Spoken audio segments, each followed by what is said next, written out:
Why, hello there. Please do come in out of the bad weather. And please sit down and join us for some rainy day reading. I'm here today with Jonathan, aka Darkside. How are you doing, sir? Doing good. Good to hear. And we're here with Ashoka, our special guest. How are you doing? Guten Morgen, wie geht's Ihnen? I'm fine. Excellent. Hi. Oh, how does it go? I'm great. Guten Das or something like that? Guten Guten Tag. Tag. Guten But Tag! it's 4 in the morning. If you say Guten Tag right now, you're gonna get punched in the face for being a smart ass. Oh yeah, it's like 3 where you are right now, right? 4. 4, wow. Shit. That's when I normally get up. You get up at My 4 God, a.m.? that's Good just- God. It's a long story. In this house with like 6 animals, you have to wake up early to be productive. Yeah, that makes sense. You have 6 animals? Oh my God. I love My mo- that. Yeah, we're fostering animals, and 3 of them are ours. The other 3 are not. Oh, that's wonderful. I love animals. I really do. Okay, We're off. we are off topic. Yes, we are. No, my fault. if I could stay off topic for like one more second, what does Guten Tag even mean? Good day. Ah, good to know. Okay, so to start out with our first little segment, Jonathan, what have you been reading lately? That one manga about the crazy psycho serial killer lesbian who kills serial killers. Is there a name to that? I think it's called Murcielago. Murcielago? I think that's it. It's named after an Italian car. It's because one of the characters drives it, and it's one of the most immensely entertaining things I've ever seen. I'm already through the first 3 volumes, and I'm waiting for the 4th to finish. So after lesbian spies, it's lesbian assassins. Well, I mean, like Lesbian in the. Dexter. I mean, Is it she. lesbian? I'm just You looking go. to throw myself in, but you know what occurs to me? I don't even know what I can say to that. I really don't.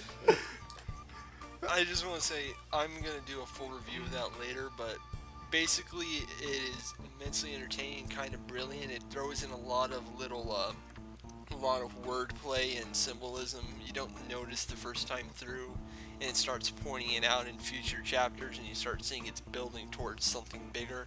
All at the same time, you get fun antics with the crazy serial killer lesbian groping people on a train. Alright, that sounds nice. Alright, She sounds like a very upstanding person. And at one point she even destroys like this laser producing machine with a gigantic vibrating dildo she brought to a party. Always Ashoka, what have you been reading? a whole lot of porn. You won't get any better of me.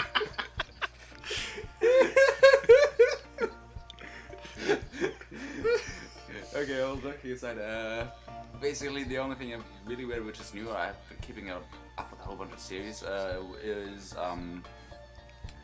a Kantai collection. Basically, all the fucking comics of Kantai collection.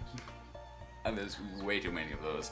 And they're basically all just a whole bunch of empty fluff, from 4-koma manga to, like, I don't even know how to describe it, like this, we all don't get along, but we must pull together to fight the common enemy. Oh god. Yeah, you know how it goes.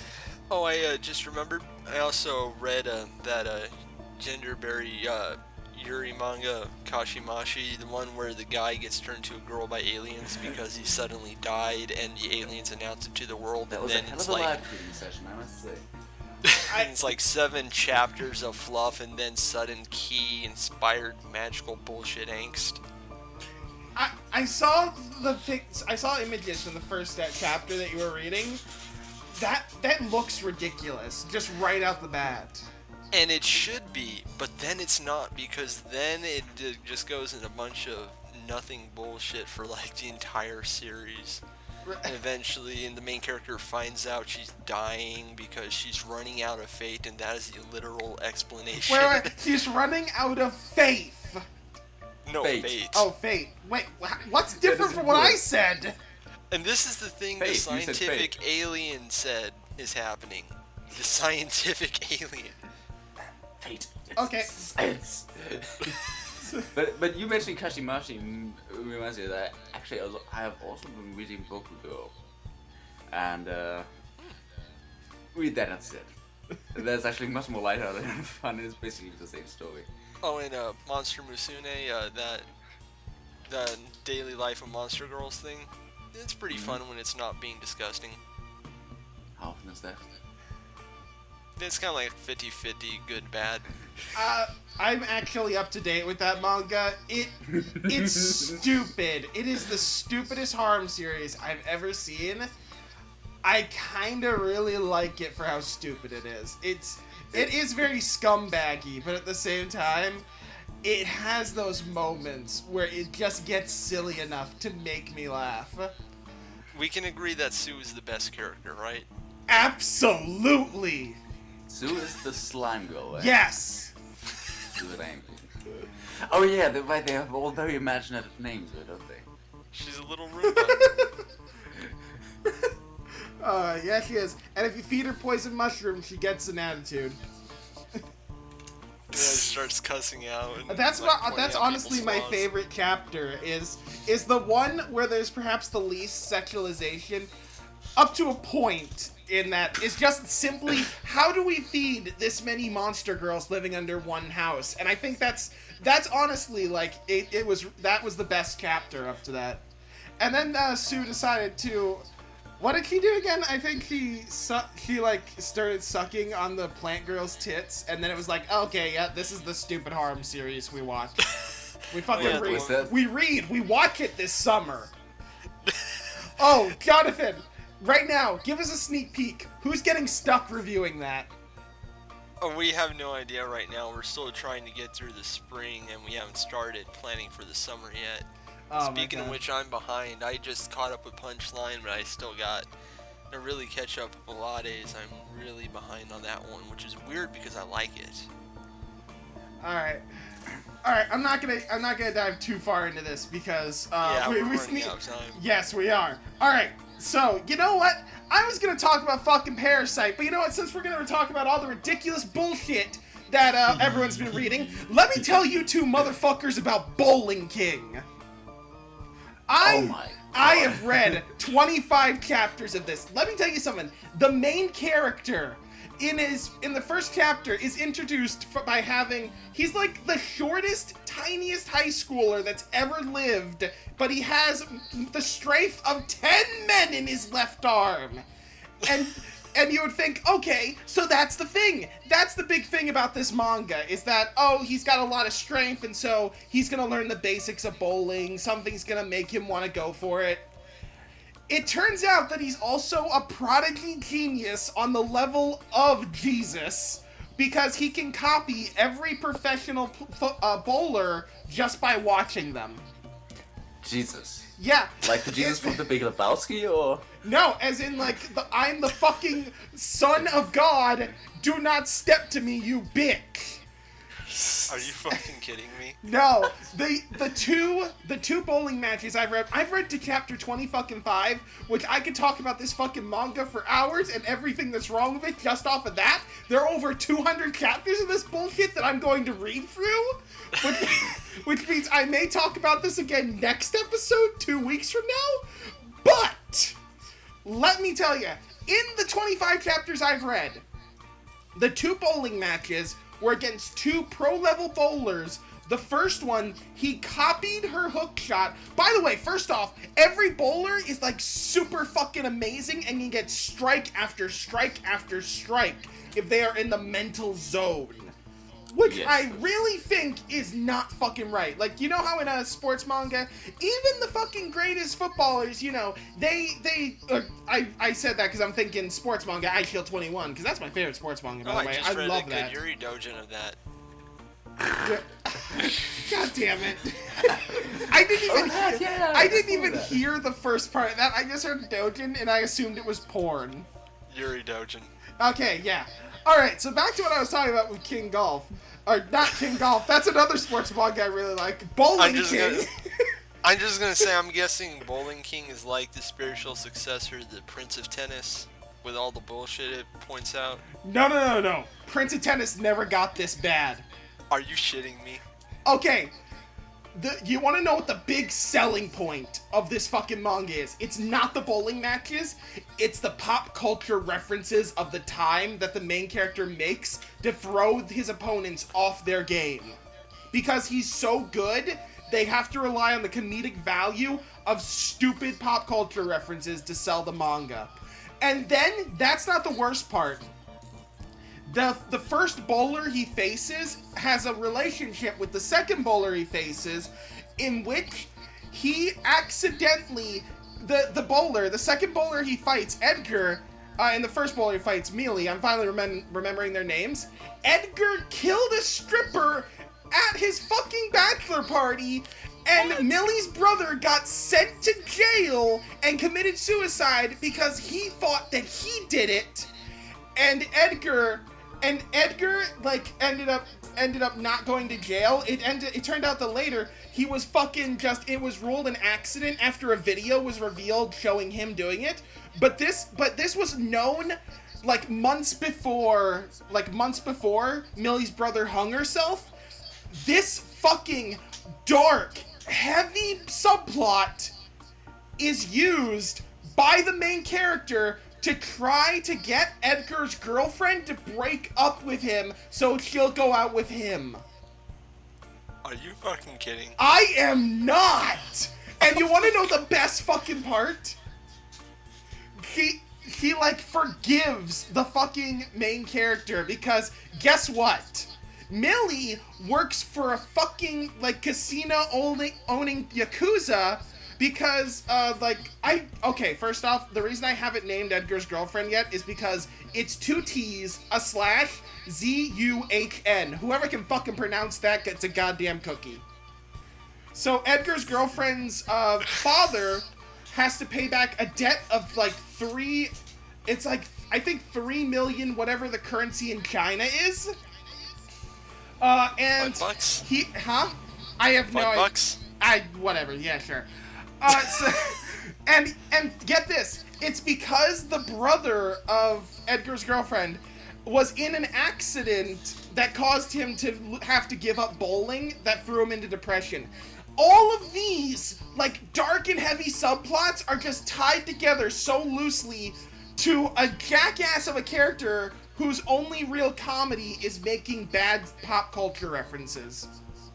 This is gonna be your shuffle, isn't it? I fucking hate this. I fucking hate everything about this. I was gonna come out, and you guys had, I had fucking prepared, like, I had the author, I had the fucking protagonist of Parasite, I had a nice little thing I was gonna say about it, and then you motherfuckers did nothing to prepare for this segment, so I just, fuck it, you get to hear about the worst manga I've read all fucking year. Let's talk about alpacas!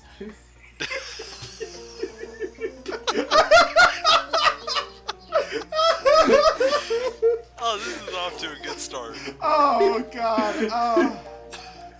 Well, that segment went longer than I wanted it to. Oh. Okay. So, have we even said what we're actually talking about? No, we haven't. We fucked that up. Okay. So, it's fine. I'll give a little plot synopsis of the manga we're talking about. The manga we're talking about is Choku, and it was the first work of Nico, I'm gonna fuck this up, Tawagai, something like that. I know. Wait a minute, it's right fucking next to me, because I've got a volume of Not Popular next to me. Nico Tanigawa. And like I just said, he's the author of It's Not My Fault, I'm Not Popular. And this was her first work. And where is a lot of the humor of Not Popular? Oh, right, I was gonna fucking say the plot synopsis. This is the best pilot episode ever, by the way. Yeah. Absolutely best. Okay, so the plot synopsis is, there's a boy named Now. He's very shy. He spends his lunchtimes in the bathroom, where he meets a girl named Senrika, who immediately upon meeting him gets a nosebleed and confesses to him. He turns her down, But she doesn't give up, and hijinks ensue as these two friends, quote unquote, now enjoy their high school life together, full of nosebleeds and talking about alpacas. And poop. And poop. Now, to be fair, the poop actually Don't doesn't forget the come up. cross-dressing. Oh god, there's a lot of cross-dressing. And to be fair, the poop kind of Oh, doesn't yes. come up after, like, the first few chapters, I don't believe. I don't remember seeing a lot of poop talk, like, after the first few chapters. Actually, it was pretty. It wasn't as. It was more common than alpacas. Let's say it that way. But alpacas, I think, made more of an impact. Kinda did. Yeah. Yeah. Actually, did review this series a long time ago and even wrote the entire TV tropes page that no one ever looks at. That's right, and you will be able to find that TV tropes page listed under this video, wherever you're watching it. I'll make sure it ends up there. By God, you really went above and beyond to this. I had a very slow summer. Obviously. I don't know. I think you could have made it longer. Now, I tried, but I Now had that trouble it's- finding the right you know, tropes. I did the entire Tower of God page once in one summer. Like 10 times that size. Oh god. Jeez. Those tropa days. I don't miss it. Yeah, I want to forget it too. That page is the only thing I'm proud of. Everything else. God, all the stupid Now, jokes to be and fair, in-jokes and repetitions. your top 10 Sonic music list is something you should be proud of. Okay. But- So, They So were you- expecting I, that. so I Jonathan, stand you by was- that list. Huh? I stand by that list. Please talk about it. Alright. I'll be honest. Jonathan, you already have a long history with Choku. I Yeah. think I even remember when you first read it that you were live tweeting it all the time, just reading all reactions. I just read it this week, so I'm completely new to it. And Walt, what about you? I read this series a long time ago because I saw Jonathan tweeting about it, and because I read this series like right after I read it Not Popular, and so I was very interested to read it because of that, and just seeing Jonathan's reactions, it seemed like a really fun series. And that it was, because I definitely think it wouldn't be wrong to say this is perhaps one of the most absurd series I've ever read. I don't know about you guys, because I know you fuckers get into some weird shit. But Well, it's the weirdest series I've seen that isn't porn. that is a good, that's a very good statement to say. And I do don't know, I agree with think Dumb and Salmon is weird. that. Wait, Well, no one's gonna be as weird as Dalman Sandman. Yeah, but he is.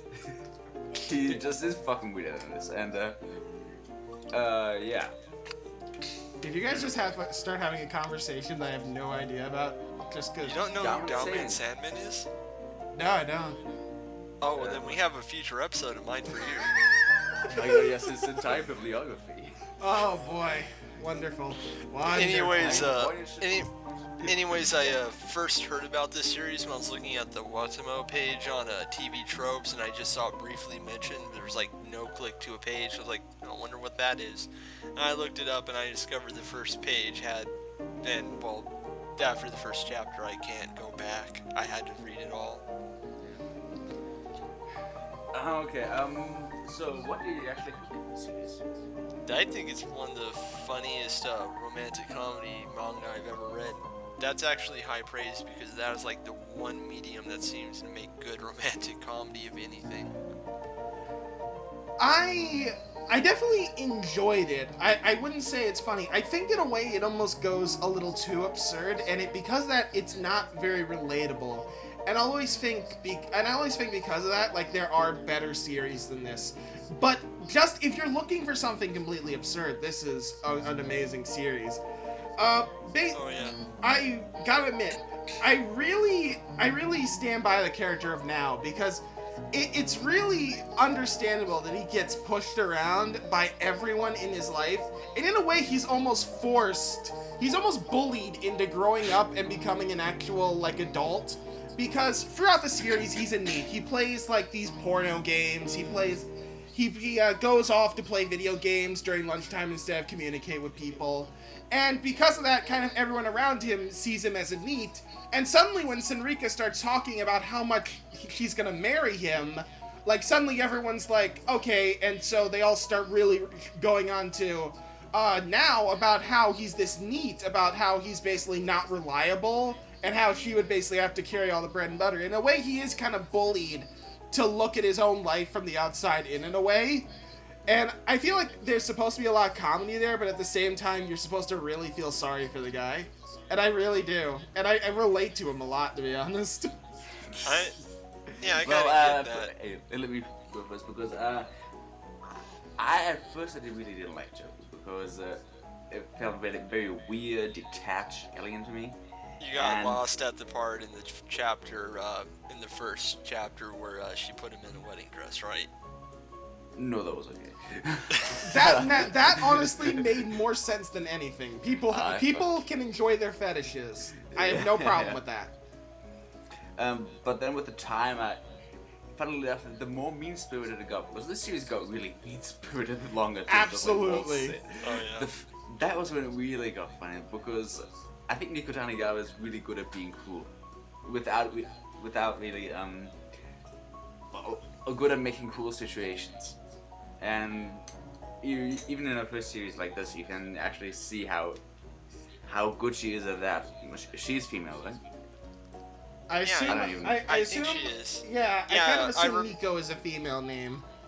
Yeah, she is. I remember seeing a lot of threads on 4chan where a bunch of people like sent her dick pics, and she was kind of surprised by it on Twitter and like, oh my god, she's pure. I'm not making this up. This happened. Oh god. God damn They're it! the people. They're the reason we have Watimo, so we should be thankful they're perverts. What? No, fuck him. Fuck him. I think everything about this, everything revolving this series, involving us, the offer, and just the people around it, is almost more interesting than the manga itself. And this is a really interesting manga, so that's saying something. God damn it. Why send dick pics, man? Why send dick? Alright, back on topic. You're absolutely right. This series does get cruel, and it's funny for that. Yeah. Oh, yeah, like the scene where his mom walks in on him when he's sleeping on his on a body pillow. Oh, I saw you tweet about that, Ashoka. About how you saw a person die inside. Yes. That's basically what led to the scene in Watimo where the mom walks in on Tomoko's special recording. Yeah. I think my favorite moment of cruelty is when Now is spending all his time studying, and he does get better grades, and when he shows Senrika, she's like, you really shouldn't be proud of these grades, you need to work harder. Even though they are better grades, they're obviously still lackluster grades. It's moments like those that, that was hilarious. Because the other comedy is just basically crass, absurd statements by every weird person you don't really understand. Okay, like all the poop jokes, like you have this pretty girl and she says, I have to poop now. It's basically crass humor. So, and she also has this major misfunction that whenever she sees him, she gets these explosive nosebleeds. Like really. Yeah, she even has like. Bloods go over. Yeah, she even has to wear a mask. Yeah, she has like a mask with little concaves in it that hold blood. Yeah. How often do we see that in the series, by the way? Because despite the fact, it's introduced in the first chapter, then never used again. Actually, no. It's Chekhov's gun. That's what that is. Well, I just realized something. The entire week when I was rethinking about this series, I just realized what it reminded me of. This is like a super crude, stupid version of witchcraft's work. What? Whoa, think about it. A tall, smart, think about it. Tall, smart girl obsessed with smaller. You're right. Guy. In that aspect, you're right. It's not nearly as crude, but you're right. There is a relationship. There's like a small relationship there. God. I would have never fucking compared this series to Witchcraft Works, you douche. Thank you for that. He sees the connection right out. Oh my god, we need fan art. We need to find an artist somewhere to draw scenes from fucking Choku with those two characters. I would be so happy. I would pay for but it. the if art I would had become money. much better, I hope. Because, seriously, what do you guys think of the art? Because... Okay, this was very rough artwork, but I don't hold it against her because this was her first series. I gotta admit, I'm very lenient on an artist's first series, their artwork. And that's just my own personal feeling, because they're still getting a feel for it, and to be fair, it's still better than anything I could do in, like, a month. That is not really a standard vault. Really, that is not a standard. Yeah, I know. I absolutely know it isn't. But still, you're right. Like, there's no nose, for one thing, or there's no recognizable nose on many of the characters, which always bugs me. Yeah. And it's very much like the face. Also, the shape of the heads is, like, very pointy, very top-heavy, and the limbs are really, really long, sometimes malformed a bit. You really can tell it's her first season. You don't think you should hold anything against her, but I personally was felt very weird reading that because it looked very strange. Like, it was not even intended or anything. This is what I believe. It's just the way she drew, but she didn't really intend to say anything with that. I see what you're saying, yeah. I'll admit, art's never been my strongest suit. I didn't see anything really wrong with it. I always thought, like, surprisingly though, I always thought that the weirdest things had the most detail. Like, there was always a bit more detail put into, like, her cart than there was, like, you know what I'm talking about, that fucking... Seal like cart. baby seal cart. Yeah, there was always more detail put into that than the characters like around her. So it always kind of stood out and felt a little awkward in the scene because of that. And I get it was for the joke. I just always feel like, yeah, it still works if it's still the same art style as everything around it. So Yeah. I think Jonathan cut out. So Yeah, Okay, where's I'm the back. buzz? Oh, I'm back. goody. Okay. Sorry. Okay, so we Get only need used to make a this. small edit. All right, shut up, real quick. Bam. Okay, so that totally wasn't a cut. We weren't clapping again. That totally wasn't a cutaway just now. So back on topic. Well, favorite character? Can I just say this? If we're talking about characters, Yeah. Jonathan, I am not fully convinced you're not going to grow up into that female teacher. Okay, and My favorite line from her, by the way, when Now asks. By the way, Now and Sarika have a fight later in the manga. Now decides to dress up as a girl to make amends to her. He asks the female teacher. She says yes immediately, and this is my favorite line from her in the manga. You're gonna go back to the baseball team's place, and well, I shouldn't say anything more beyond that. Yeah, reminder that this series doesn't take rape. In Oh any kind of god, that's right. dignified That was something even you put down as a trope, was black comedy rape. I gotta admit, the first time I read through this, that didn't bug me, but I was like, wow, she's really gonna fucking rape him. That's not cool. Like, and the She thing sees how was, cute she was, and then she faints. yeah, and that's the worst Yeah. part, I think, is if he didn't faint, he wouldn't have stopped.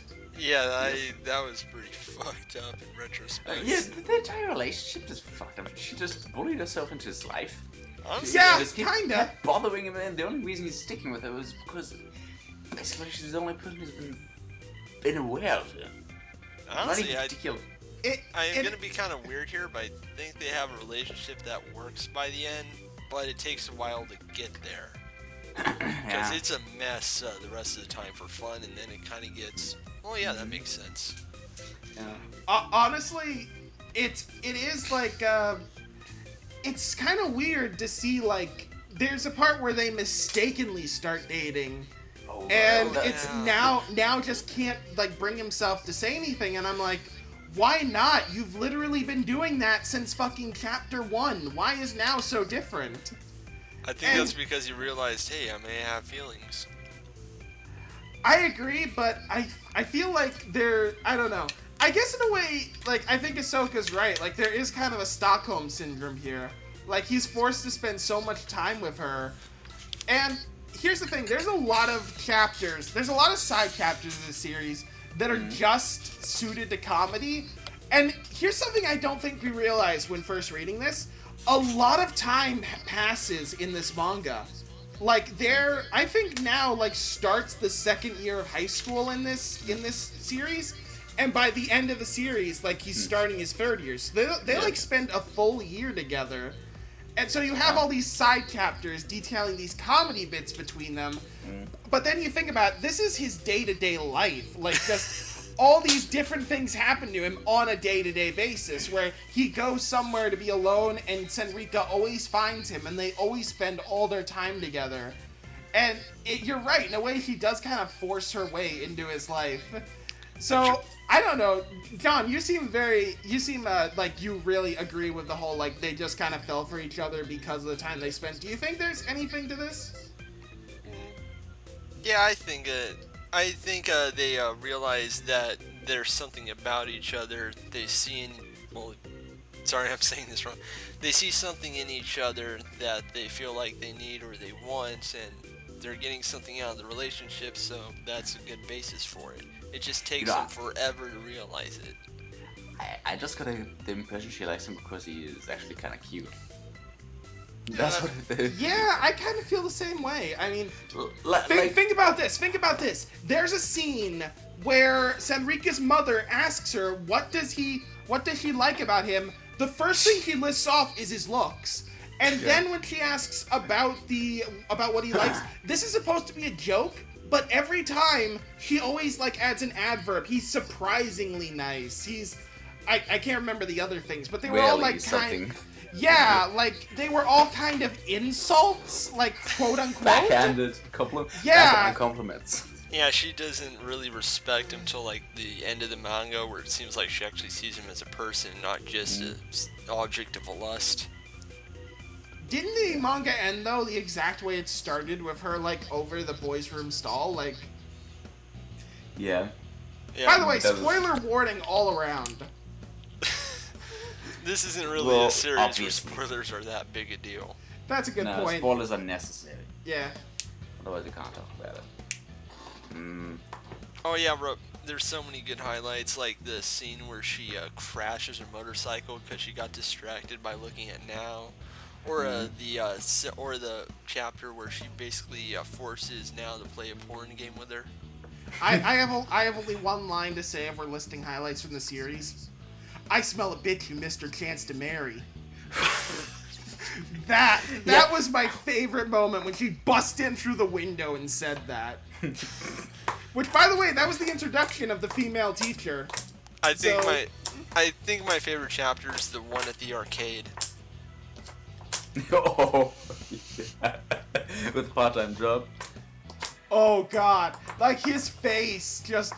Oh! That was a good face. That was a really good face. An anime. So Ashoka, when are you gonna make manga faces? I think just getting too late because I can't be bothered to make a second full of just for manga faces. I mean, I put Yotsuba already in the anime faces spot, so. Oh, did you really? Yeah, 1 or 2. Your thing sucks. It never cycles through to them then. Well, that's only 2 and like 1,000, so really. Well, is Daisei still with us? It's Yotsuba though. That deserves special treatment, and there goes Jonathan again. Oh well, that's gonna be a sad video. Oh, I'm just gonna wait for Jonathan. Yeah, that's what I was thinking too. Really good. Oh hey, the sun's coming up. Well, this guy's getting a pale blue. Okay, I'm back. Okay, cool. Hey. Alright, hey! There was something I wanted to ask since Ahsoka's here and I know he's read this. What? Which series do you think depicts a more believable relationship? This series or Sundome?